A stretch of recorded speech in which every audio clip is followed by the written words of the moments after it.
Everyone, आज हम पढ़ने जा रहे हैं कक्षा 9 स्पर्श भाग 1 से पार्ट 2 एवरेस्ट मेरी शिखर यात्रा का दूसरा पार्ट। इसके पहले के वीडियो में हमने देखा था कि जब ये लोग बेस कैंप में पहुंचते हैं तब तेंजिंग अपनी सबसे छोटी सुपुत्री डेकी के साथ उनसे मिलने आते हैं और बचेंद्री पाल से कहते हैं कि तुम एक पक्की पर्वतीय लड़की लगती हो, तो तुम्हें शिखर में सबसे पहले प्रयास में ही पहुंच जाना चाहिए। अब आगे देखते हैं। अब आगे बचेंद्री पाल कहती हैं कि 15-16 मई 1984 को बुद्ध पूर्णिमा था और उस दिन वह लोहत्से की बर्फीली सीधी ढलान पर लगाए गए जो सुंदर रंगीन नायलॉन के बने हुए तंबू थे, उनके कैंप 3 में थी। कैंप में 10 और व्यक्ति थे। लोपसांग और तशारिंग बचेंद्री पाल के तंबू में थे। एंडी शेरपा तथा और 8 अन्य शरीर से मजबूत और ऊंचाइयों में रहने वाले शेरपा दूसरे तंबुओं में थे। बचेंद्री पाल कहती हैं कि वह गहरी नींद में सोई हुई थी कि रात में 12:30 बजे उन्हें ऐसा महसूस हुआ कि उनके सिर के पिछले हिस्से में कोई सख्त चीज़ टकराई है और इससे उनकी अचानक नींद खुल गई। साथ ही एक जोरदार धमाका भी हुआ। तभी बचेंद्री पाल को महसूस हुआ कि एक ठंडी बहुत भारी कोई चीज़ उनके शरीर पर से उन्हें कुचलती हुई चली जा रही है। उन्हें सांस लेने में भी कठिनाई हो रही थी। बचेंद्री पाल आगे कहते हैं कि उन्हें कुछ समझ में नहीं आ रहा था कि यह क्या हो गया था। एक लंबा बर्फ का पिंड उनके कैंप के ठीक ऊपर लोहत्से ग्लेशियर से टूटकर नीचे आ गिरा था और उसका एक बहुत बड़ा बर्फ का टुकड़ा बन गया था। हिमखंडों, बर्फ के टुकड़ों तथा जमी हुई बर्फ के इस विशालकाय टुकड़े ने एक एक्सप्रेस रेलगाड़ी की तेज गति और भयानक आवाज़ के साथ सीधी ढलान के नीचे आते हुए हमारे कैंप को पूरी तरह नष्ट कर दिया। वास्तव में हर व्यक्ति को चोट लगी थी और यह एक आश्चर्य था कि किसी की भी मृत्यु नहीं हुई थी। यहाँ पर भीषण गर्जना मीन्स भयानक आवाज़ और हिमपुंज मतलब बर्फ का टुकड़ा। लोपसांग जो बचेंद्री पाल के साथ उनके तंबू में थे, उन्होंने अपनी स्विस छुरी की मदद से बचेंद्री पाल और उनके साथियों के तंबू का रास्ता साफ करने में वे सफल हो गए और तुरंत ही बहुत तेजी से बचेंद्री पाल को बचाने की कोशिश में लग गए। बचेंद्री पाल कहती हैं कि अगर थोड़ी सी भी देर हो जाती तो उसका सीधा अर्थ था मृत्यु। बड़े बड़े बर्फ के टुकड़ों को मुश्किल से हटाते हुए उन्होंने बचेंद्री पाल के चारों तरफ की कड़ी जमी बर्फ की खुदाई की और बचेंद्री पाल को उस बर्फ की कब्र से बाहर खींच लाने में सफल हो गए। बचेंद्री पाल आगे कहती हैं कि अगली सुबह तक सारे सुरक्षा दल आ गए थे और 16 मई को सुबह 8 बजे तक वे सभी कैंप 2 पर पहुंच गए थे। आगे वे कहती हैं कि जिस शेरपा की टांग की हड्डी टूटी थी उसने खुद एक स्ट्रेचर बनाया था और उसे एक खुद के बनाए हुए स्ट्रेचर पर लिटाकर नीचे लाया गया। बचेंद्री पाल और उनके दल के नेता कर्नल खुल्लर ने पिछली रात को हुए हादसे को उनके शब्दों में कुछ इस तरह कहा कि यह इतनी ऊंचाई पर सुरक्षा का कार्य एक अत्यंत साहस से भरा कार्य था।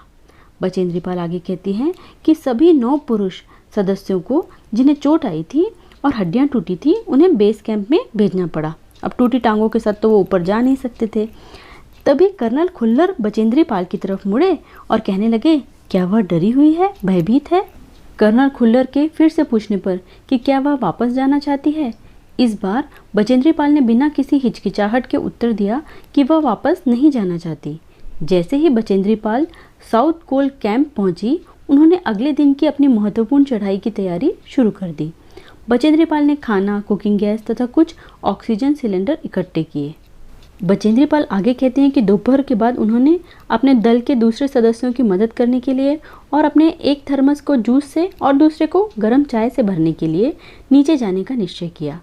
उन्होंने बर्फीली हवा में ही तंबू के बाहर कदम रखा। बचेंद्री पाल कहती हैं कि जैसे ही वह कैंप क्षेत्र से बाहर आ रही थी, उनकी मुलाकात मीनू से हुई। की और जय अभी कुछ पीछे थे। बचेंद्री पाल को जय जेनवा स्पर की चोटी के ठीक नीचे मिला। उसने बचेंद्री पाल के द्वारा लाई गई चाय वगैरह पी, लेकिन बचेंद्री पाल को और आगे जाने से रोकने की कोशिश भी की, मगर बचेंद्री पाल को की से भी मिलना था। थोड़ा सा और आगे नीचे उतरने पर उन्होंने की को देखा। की बचेंद्री पाल को देखकर चौंक गया और उसने बचेंद्री पाल से कहा कि उसने इतना बड़ा जोखिम क्यों उठाया। बचेंद्री पाल ने भी उसे दृढ़तापूर्वक कहा कि वह भी औरों की तरह एक पर्वतारोही है, इसलिए वह इस दल में आई हुई है। शारीरिक रूप से वह बिल्कुल ठीक है, इसलिए उसे अपने दल के सदस्यों की मदद क्यों नहीं करनी चाहिए। बचेंद्री पाल की यह बात सुनकर की हंसा और उसने पेय पदार्थ से प्यास बुझाई, लेकिन उसने बचेंद्री पाल को अपना किट ले जाने नहीं दिया। बचेंद्री पाल कहती हैं कि थोड़ी देर बाद साउथ कोल कैंप से लाहटू और बिस्सा उनसे मिलने नीचे उतर आए और वे सब साउथ कोल पर जैसी भी सुरक्षा और आराम की जगह उपलब्ध थी उस पर लौट आए। आगे बचेंद्री पाल कहती हैं कि साउथ कोल पृथ्वी पर बहुत अधिक कठोर जगह के नाम से प्रसिद्ध है। बचेंद्री पाल कहती हैं कि अगले दिन वह सुबह 4 बजे उठी। उसने बर्फ़ को पिघलाया और चाय बनाई। कुछ बिस्किट और आधा चॉकलेट का हल्का नाश्ता करने के बाद वह लगभग 5:30 बजे अपने तंबू से निकल पड़ी। बचेंद्री पाल ने देखा कि अंगदोर्जी बाहर खड़ा था और कोई भी आसपास नहीं था। अंगदोर्जी बिना ऑक्सीजन के ये चढ़ाई करने वाला था, लेकिन इसके कारण उसके पैर ठंडे पड़ जाते थे, इसलिए वह ऊंचाई पर लंबे समय तक खुले में और रात्रि में शिखर कैंप पर नहीं जाना चाहता था। बचेंद्री पाल कहती हैं कि इसलिए उसे या तो उसी दिन चोटी पर चढ़कर साउथ कोल पर वापस आ जाना था अथवा बिना ऑक्सीजन के चढ़ाई करने की अपनी कोशिश को छोड़ देना था। बचेंद्री पाल आगे कहती हैं कि वह तुरंत ही चढ़ाई शुरू करना चाहता था और उसने बचेंद्री पाल से पूछा क्या वह उसके साथ जाना चाहेगी। बचेंद्री पाल जानती थी कि एक ही दिन में साउथ कोल से चोटी तक जाना और वापस आना बहुत कठिन और बहुत मेहनत का काम होगा। इसके अलावा यदि अंगदोर्जी के पैर ठंडे पड़ गए तो उसके लौटकर आने का भी जोखिम था। बचेंद्री पाल को फिर से अंगदारजी पर विश्वास था और साथ साथ बचेंद्री पाल को उसके चढ़ने की क्षमता और काम के प्रति उसकी जो कुशलता थी उसके बारे में भी विश्वास था। तो बचेंद्री पाल कहती हैं कि अन्य कोई भी व्यक्ति इस समय उसके साथ चलने के लिए तैयार नहीं था। सुबह 6:20 पर जब अंगदोर्जी और बचेंद्री पाल साउथ कोल से बाहर आ निकले तो दिन ऊपर चढ़ आया था। हल्की हल्की हवा चल रही थी, लेकिन ठंड भी बहुत अधिक थी। अब बचेंद्री पाल बताती हैं कि मैं अपने आरोही उपस्कर में काफ़ी सुरक्षित और गर्म थी। आरोही मतलब चढ़ना, पर्वतारोही हम किसे कहते हैं, पर्वत पर चढ़ने वाला।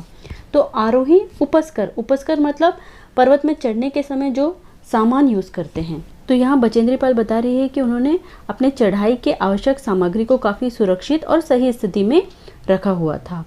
बचेंद्री पाल और उनके साथियों ने बगैर रस्सी के ही चढ़ाई की। अंगदोर्जी एक निश्चित गति से ऊपर चढ़ते गए और बचेंद्री पाल को भी उनके साथ चलने में कोई कठिनाई नहीं हुई।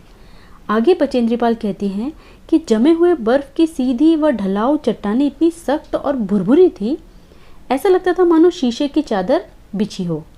उन सभी बर्फ को काटने के फावड़े का इस्तेमाल करना ही पड़ा। आगे बचेंद्री पाल कहती है कि उन्हें बड़ी सख्ती से फावड़ा चलाना पड़ा, मतलब ज़ोर ज़ोर से फावड़ा चलाना पड़ा ताकि फावड़ा बर्फ़ को काट सके।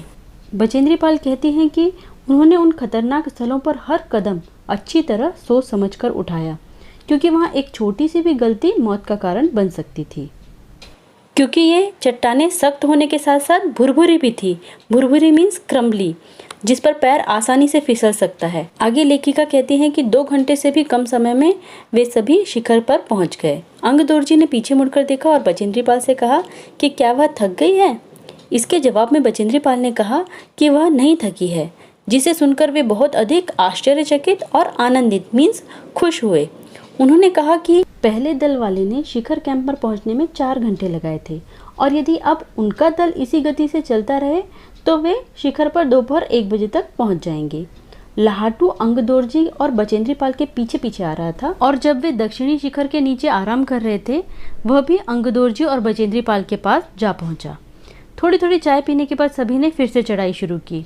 लाहटू एक नायलॉन की रस्सी लाया था, इसलिए अंगदोर्जी और बचेंद्री पाल रस्सी के सहारे चढ़े, जबकि लाहटू एक हाथ में रस्सी पकड़े हुए बीच में चला। उसने रस्सी अपनी सुरक्षा की बजाय अंगदोर्जी और बचेंद्री पाल के संतुलन के लिए पकड़ी हुई थी, बैलेंस के लिए पकड़ी हुई थी। अब इन ऊंचाइयों पर चढ़ने के लिए सामान्यतः 4 लीटर ऑक्सीजन प्रति मिनट दर लगता है, लेकिन लाहटू ने इस बात पर ध्यान दिया कि बचेंद्री पाल लगभग 2.5 लीटर ऑक्सीजन प्रति मिनट की दर से लेकर चढ़ रही थी। बचेंद्री पाल कहती हैं कि जैसे ही उसने अब लाहटू ने क्या किया, बचेंद्री पाल के रेगुलेटर पर ऑक्सीजन की सप्लाई आपूर्ति बढ़ा दी। तो बचेंद्री पाल कहती हैं कि जैसे ही उसने ऐसा किया तो उन्हें महसूस हुआ कि सीधी और कठिन चढ़ाई भी अब आसान हो गई है। आगे बचेंद्री पाल कहती हैं कि दक्षिणी शिखर के ऊपर हवा की गति बहुत बढ़ गई थी। उस ऊंचाई पर तेज हवा के झोंके भुरभुरे मतलब लूस बर्फ के कणों को चारों तरफ उड़ा रहे थे, जिससे दृश्यता मतलब दिखना शून्य तक आ गई थी। मतलब कुछ भी दिखाई नहीं दे रहा था, कुछ भी देख पाना संभव नहीं हो पा रहा था। अनेक बार उन्होंने देखा कि केवल थोड़ी दूर के बाद कोई ऊंची चढ़ाई तो नहीं है, लेकिन वहाँ चढ़ाई नहीं थी, ढलान एकदम सीधा नीचे चला गया है। यह देखकर बचेंद्री पाल कहती है कि उनकी तो सांस रुक गई थी। उन्हें विचार आया कि सफलता बहुत नज़दीक है।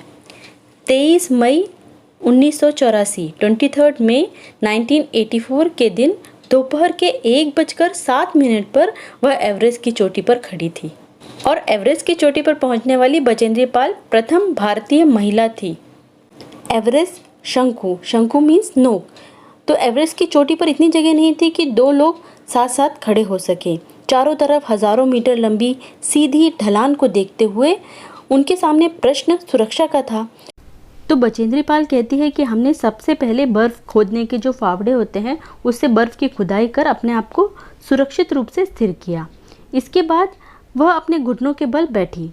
बर्फ़ पर अपने माथे को लगाकर उन्होंने सागरमाथा के ताज का चुंबन लिया। बिना उठे ही उन्होंने अपने थैले से दुर्गा माँ का चित्र और हनुमान चालीसा निकाला और उन्होंने इनको अपने साथ लाए लाल कपड़े से ढक दिया या लपेट लिया। छोटी सी पूजा अर्चना की और इनको फिर बर्फ में दबा दिया। आनंद के इस क्षण में बचेंद्री पाल को अपने माता पिता का ध्यान आया। जैसा कि हम सभी के साथ होता है, कोई भी सक्सेस मिलती है तो हमें सबसे पहले अपने मम्मी पापा का चेहरा ही सामने आता है। जैसे ही बचेंद्री पाल उठी, उन्होंने अपने दोनों हाथ जोड़े और अपने रज्जू नेता, रज्जू मीन्स रस्सी, अंगदोर जी के प्रति आदर भाव से झुकी। अंगदोर जी जिन्होंने बचेंद्री पाल को बहुत प्रोत्साहित किया और उन्हें उनके लक्ष्य तक पहुंचाया, तो बचेंद्री पाल ने उन्हें बिना ऑक्सीजन के एवरेस्ट की दूसरी चढ़ाई चढ़ने पर बधाई भी दी और उन्होंने बचेंद्री पाल को गले से लगाया और उनके कानों में फुसफुसाया, दीदी तुमने अच्छी चढ़ाई की, मैं बहुत खुश हूँ, प्रसन्न हूँ। बचेंद्री पाल कहते हैं कि कुछ देर बाद सोनम पुलजर वहाँ पहुँचे और उन्होंने फ़ोटो लेने शुरू कर दिए। इस समय तक लाहाटू ने उनके जो नेता थे उनको एवरेस्ट पर उन चारों के होने की सूचना दे दी थी। तब बचेंद्री पाल के हाथ में वॉकी टॉकी दिया गया। कर्नल खुल्लर उनकी सफलता से बहुत प्रसन्न थे, बहुत खुश थे।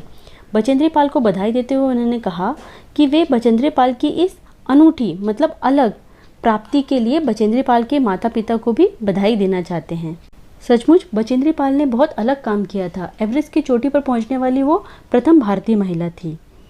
कर्नल खुल्लर ने आगे कहा कि देश को बचेंद्री पाल पर गर्व है और अब वह एक ऐसे संसार में वापस जाएंगी जो उसके द्वारा अपने पीछे छोड़े हुए संसार से एकदम अलग होगा। क्योंकि पहले तो बचेंद्री पाल के बारे में ज़्यादा लोगों को मालूम नहीं था, लेकिन इस उपलब्धि के बाद सब लोग बचेंद्री पाल के बारे में जान पाएंगे और उन्हें सम्मान देंगे। दुनिया भर से उन्हें बहुत सारा प्यार और सम्मान मिलेगा। इसलिए कर्नल खुल्लर ने ऐसा कहा कि उनकी संसार, उनकी ज़िंदगी एकदम अलग हो जाएगी। अब चैनल को लाइक, शेयर और सब्सक्राइब करना बिल्कुल मत भूलिए और बेल आइकन को ज़रूर प्रेस करिए ताकि मेरे नए वीडियो आपको समय पर मिल जाएं। मिलती हूँ अगले वीडियो में, तब तक के लिए स्वस्थ रहिए, खुश रहिए। Thank you.